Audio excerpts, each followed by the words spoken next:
Driver's side here. Oh, look at that.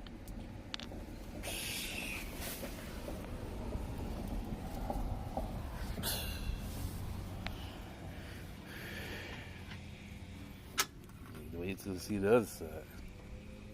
Okay, to wrap this up, I thought the more problematic lower one was on the passenger side, but it actually was on the driver's side.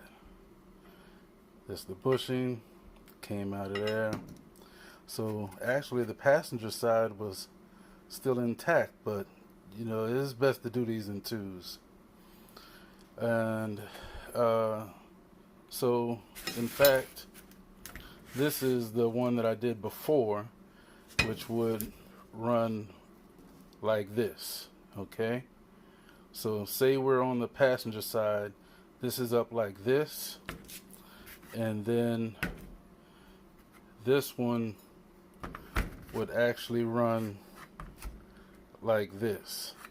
So this is at an angle like that, and then this would be up like that. Yeah, makes good sense, right? Good going, Mopar. Yeah, and it's basically on the Chrysler 300s, Chargers, Challengers, Magnums, all of those. And like I say, this suspension is really a design from Daimler Chrysler / American side of Mercedes, whatever you want to call it. Because basically this is all, the suspension is designed like one of the older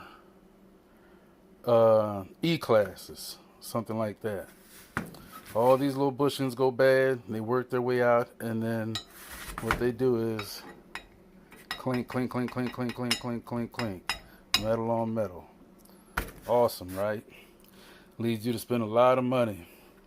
They know you're going to like the car, want to keep the car, mod the car, whatever. So you either fix it or you don't. All right, y'all, wrapping it up.